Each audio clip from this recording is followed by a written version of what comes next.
उस्ताद को बताऊँ जी खबर। उस्ताद, उस्ताद। हाँ। अरे उस्ताद, मैं एक बहुत बढ़िया खबर लेके आऊँ तुम्हारे लिए। बताऊँगा। गांव से खबर लेके आऊँ, सुनो मेरी बात। एक पल्ले गांव में, मतलब गांव से बाहर हमारे, तो थोड़ी दूर हैं, तो वहाँ पे एक तांत्रिक बाबा हैं। तांत्रिकी? तो वो नाग नागिन के वगैरह के बारे में करते हैं। मैंने गांव से खबर ली है, वही ढूंढ के।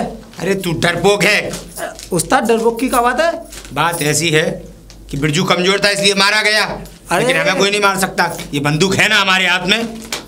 बंदूक तो उस्ताद बाबा के हाथ में भी, जी तो देखो, बंदूक बाबा के हाथ में नहीं। लेकिन उस्ताद देखो, रिक्शा को काम है, जान को खतरा है। मैं मानो कहनो तो चलते हैं एक बार बाबा के पास। सच्चाई तो तेरी बात में भी है। बंदूक तो बापा भी ना। बंदूक तो बिरजू के हाथ में भी। का फायदा, हमारी जान को खतरा होगा। जो चिंता मत कर तू, अगर तू कहता है तो अभी चलने चलो। हाँ उस्ताद जी कुटिया आओ बाबा की। आवाज लगाऊं? कहो तो बुलाओ। बाबा, बाबा, बाबा की जय हो। हरिओम स्वामी जी। हरिओम। हर हर शंभू। मैं बैकुंठपुर से आया हूँ और मैं वहाँ का चौधरी हूँ, जमींदार आदमी हूँ, मुखिया भी हूँ। अच्छा। लेकिन हम एक बहुत बड़ी विपदा में हैं, इसलिए आपके पास आए हैं। बोलो। आप जितने धन की भी इच्छा करेंगे हम आपको देने के लिए तैयार। धन का लालच हमें देने की कोशिश मत करना बच्चा। क्षमा चाहते हैं। तुम्हारे जैसे और तुमसे भी ऊपर पैसे वाले न जाने यहाँ कितने आते हैं। बाबा तो फिर हमारी जान बचा लीजिए। अगर आपने मेरी जान बचा ली तो आपकी ज़िंदगी भर सेवा करूँगा, आपके चरणों में पड़ा रहूँगा एक शिष्य की तरह। बता क्या काम है तुझे? हम बहुत बड़ी विपदा में आन फंसे हैं। कैसी विपदा? बाबा कुछ ऐसा हुआ कि ये मैं और एक हमारा दोस्त था बिरजू, जंगल में शिकार के लिए गए और एक हिरन हमें दिखा। उस हिरन का पीछा करते करते हम काफ़ी दूर तक निकल गए और अचानक वो हिरन गायब हो गया। तो हम लोग अलग अलग दिशाओं में चले गए। जब हमने आगे चल के देखा तो उस हिरन पर बिरजू ने गोली चला दी, लेकिन वो हिरन नहीं था। आपको ये बात हंसी लगती है? हंसी नहीं, तुम्हारी नादानी लगती है। हमारी नादानी? कैसी नादानी? ये नादानी कि जिस जंगल में तुम गए थे और जिस हिरन का तुम पीछा कर रहे थे वो कोई मामूली हिरन नहीं था। तो वो एक इच्छाधारी नाग था। बिल्कुल सही पहचाना बाबा। जो कि अपने इच्छा के बल से एक हिरन बना घूम रहा था उस जंगल में। बिल्कुल सही कहा आपने महाराज। वो एक इच्छाधारी नागी था और उसके बाद उसकी एक नागिन हमारी ओर भी आई। हमारी उससे बातें भी हुई। उसने हमें अपने बारे में बताया और एक जोरदार धक्का देकर हमसे भाग कर निकल गई। उस धक्के में भी बड़ी तीव्रता थी। इतनी ताकत हमने कभी कोई महसूस नहीं की, इतनी बलवान औरत में हमने कभी महसूस नहीं की। और उसके बाद तुम उस जंगल में दोबारा गए थे बिरजू को लेकर के? हाँ, और बिरजू मारा गया। बिल्कुल सही। अब हमें कैसे भी बचा लीजिए। किसी नारी का पति अगर मर जाता है तो नारी उसको जीवन भर कोसती है। लेकिन बाबा ये अनजाने में हुआ है। और ये जो तुमने गोली चलाई थी वो एक मामूली स्त्री का पति नहीं था। वो एक नाग और नागिन का एक पवित्र जोड़ा था, जो कि अगर तुमने उसको मारा और अब वो तुमसे बिना बदला लिए शांत नहीं बैठेगी। तो बाबा आप बचाइए ना। इसका कुछ उपाय निकालो। वो तो उपाय निकालेंगे, लेकिन आज नहीं। तब कब बाबा? आने वाली इसी अमावस्या को तुम हमारे पास आओ। लेकिन बाबा अमावस्या तक अगर उस नागिन से हमें कोई खतरा हुआ और उस नागिन ने हमें रात में या दिन में कहीं डस लिया तो हम तो बेमौत मारे जाएंगे। जाओ, मैं तुम्हें बोलता हूँ कि वो नागिन अमावस्या तक तुम्हारा बाल भी बांका नहीं कर सकती। और हाँ, अमावस्या वाले दिन हम तुम्हारी हवेली पर आएंगे। जी। हरिओम। आशीर्वाद दीजिए। जाओ, पहले गलती करते हैं और उसी गलती का निवारण ढूंढने के लिए यहाँ चले आते हैं।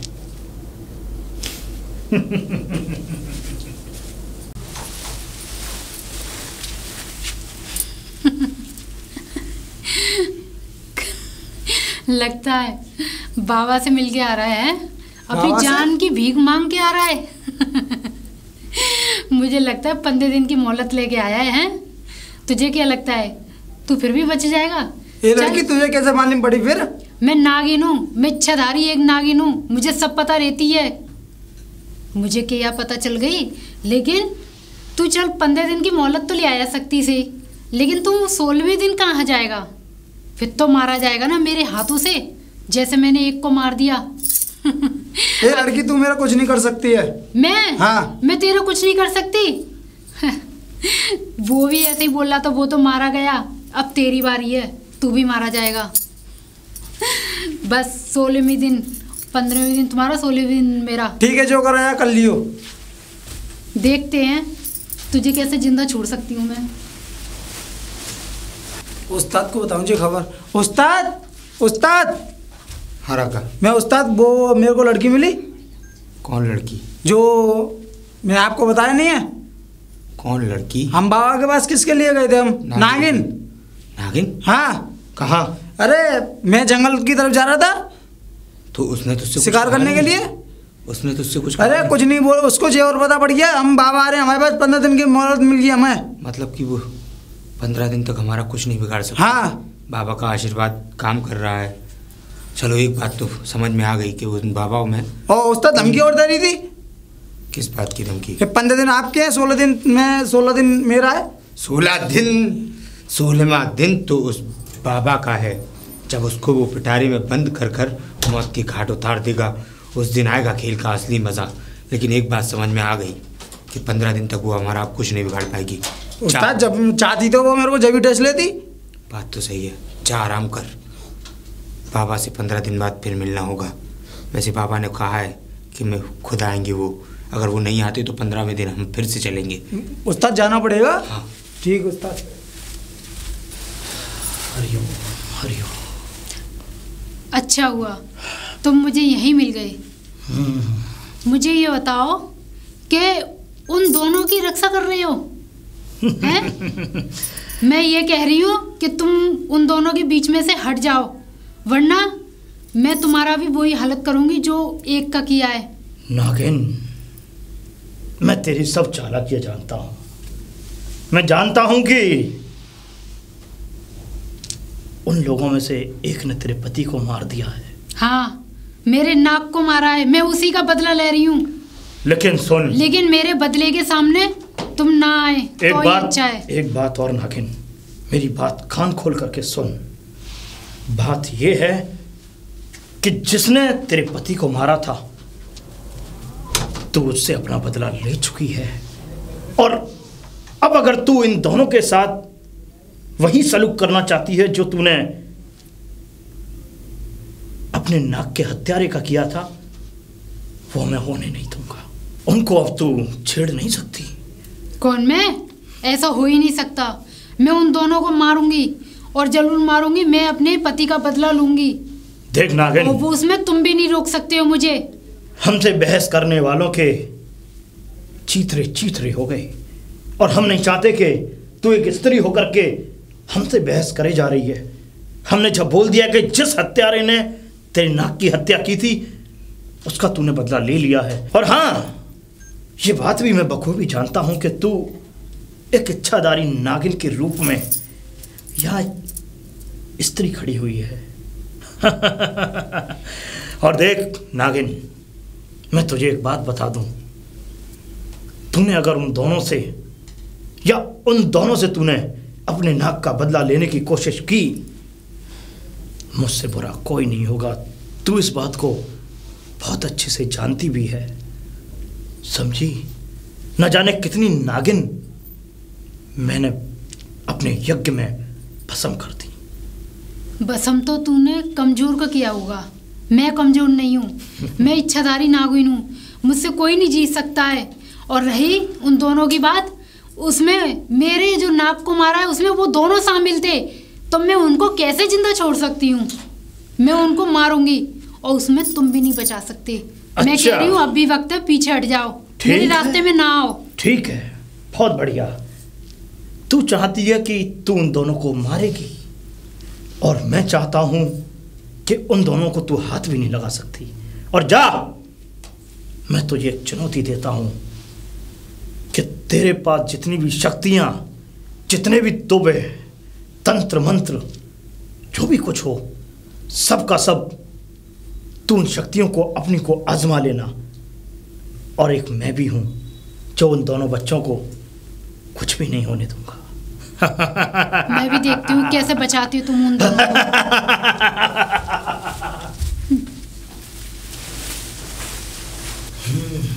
हरिओम। लड़की, राम राम बाबा। जय भोलेनाथ। कहाँ जा रहे हैं आप?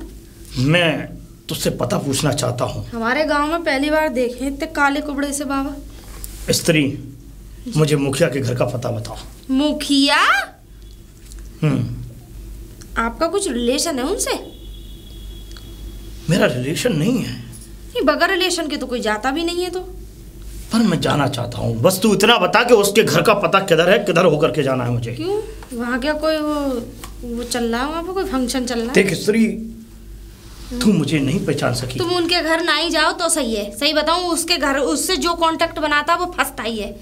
एक तो बेचारा ऊपर पहुंच गया, अच्छा भला आदमी, और तुम भी जाओगे ना तो तुम्हारी तो मुझे ऐसा लग रहा है वैसे ही तुम निकल लोगे। मैं तो कह रही हूँ कि अब ऊपर से आए तभी जाना। खामोश। हम जितना तुझसे पूछ रहे हैं उतना बता। ज्यादा नहीं, बुढ़ापे के 2-4 साल और रह गए, उन्हें ढंग से काट लो बाबा। स्त्री देख, तू मुझे अच्छे से जानती नहीं और मैं नहीं चाहता कि तू मुझे जाने। मुझे तुम्हारे बारे में जानना भी नहीं है बाबा।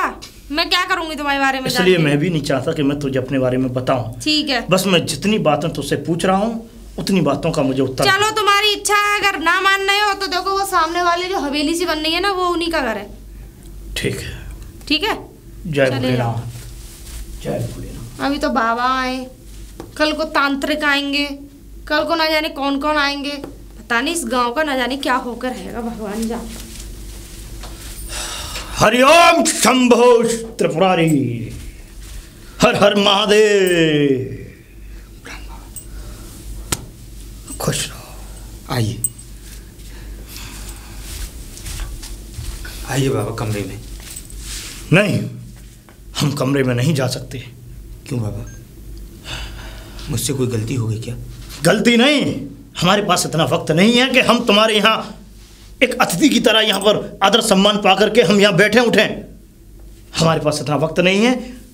जितना हमारे पास वक्त है हम उतने वक्त के लिए तुम्हारे पास आए हुए हैं। बताइए तो क्या सेवा कर सकता हूँ? सेवा ये करनी है कि वो जो नागिन जो तुम्हारे साथी से उसका नाग मारा गया था उस जगह को दिखा करके लाओ। चलिए, यही स्थान है वो बाबा। ओह, यहीं इसी जगह मेरे उस दोस्त की मृत्यु हुई। अच्छा।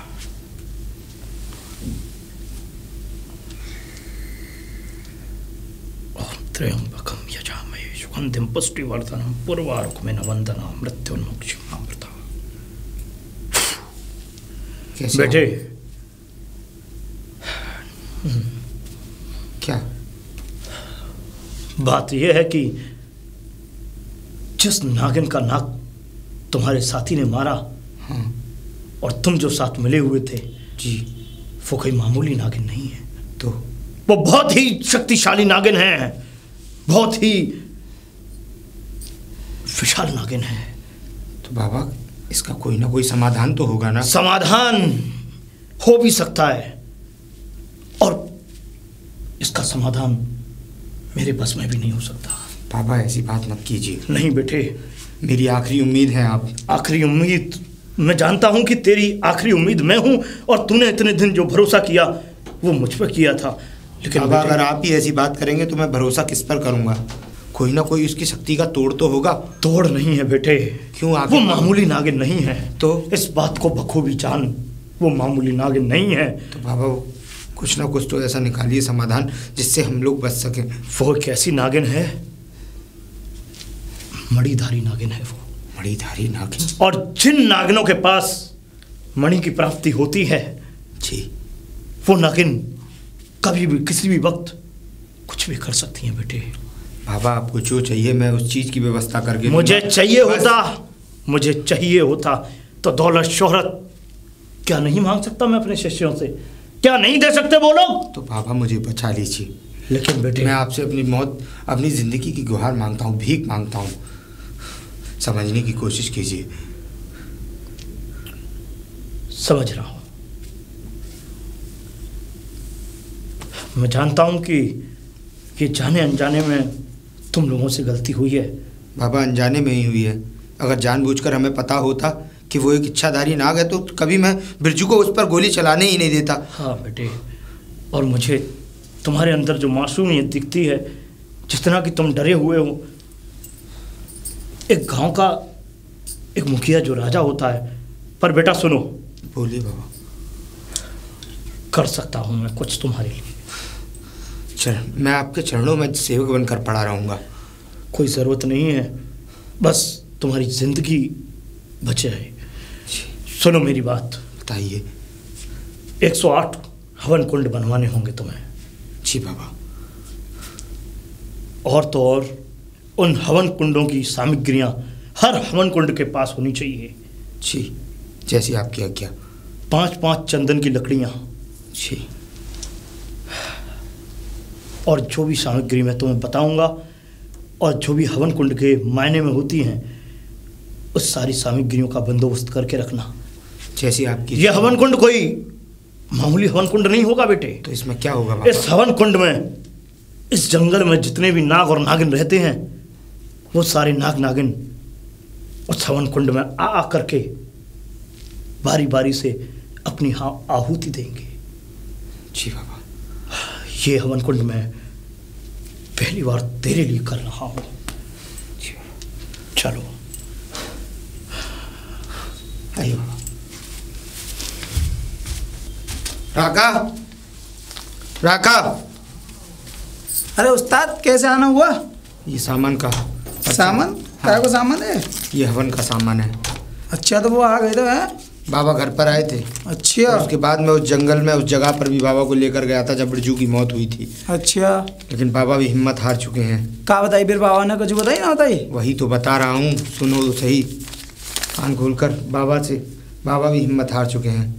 बाबा कह रहे हैं कोशिश करता हूँ मैं कि तुम्हें उस नागिन से बचा सकूँ, इसीलिए अच्छा। इस सामग्री की व्यवस्था करना तुम्हारे हाथों में है। हाँ, तो मैं दोपहर तक पहुँचा दूँगा सामग्री। दोपहर तक नहीं, तो 2 घंटे में ये सामग्री वहीं आनी है। तो मैं हमारी हवेली पर। तो ठीक है, मैं भी हाथ के हाथ निकल जाऊँगा भैया। हाँ जाओ। अरे कहाँ जाने की तैयारी हो रही है? अरे कहीं ना आएगा, वो हमारे बाबा आ गए हैं आएगा, तो वो उनको सामग्री को सामान ले जा रहा हूँ मैं। बाबा? हाँ। बाबा क्या कर लेंगे? अरे वो नागिन के बचाएंगे हैगा, वो सामग्री में आ रहे हैं। अच्छा। और जब पूरे हम अपने जो गांव हैगा, जब पूरे गांव में खिलवाएंगे। पूरे गांव को खिलवाने की क्या जरूरत है? क्यों? हमने पूरे गांव ने कौन सा बुरा किया है? ऐसा जैसे जिन्होंने बुरा किया उन्होंने डसेगी, थोड़ी ना डसेगी। तो हमें काय को डस लगी? हम पे है ना बंदूक। तुम तो जब देखो उल्टी बात करते हो, लड़ाई वाली। उसके पास भी थी जो वो मर गया। अच्छा। बंदूक हथियार रखने से कोई फायदा नहीं होता। अच्छा। वो इच्छाधारी शक्तिशाली नागिन है, वो अरे किसी भी तो कुछ कभी ना भी है, किसी भी रूप ठीक में आ है। सकती है। वो तो वो बामे हैगा, कम बुद्धि है चक्कर में वो मर गो, वो अपनी कमी से मरो है। तुम में सबरे में ज्यादा बुद्धि है, तो इसका मतलब तुम बच अरे जाओ। ऐसा देखो, हर वक्त लड़ने जैसी बात तो करा करो मत। तुम जब भी कभी तुम्हारी अच्छी मौसम में कोई अच्छी बात ही ना सुनी। अरे मैं जब भी बात करती हूँ समझाने की बात करती हूँ। अरे हम भी देख लेंगे, नागिन आएगा गोली से उड़ा देंगे। बात खत्म, तुम जाओ। वाकई इसमें दिमाग नहीं है। बताओ, जब देखो आएगा फालतू की बात करेंगी।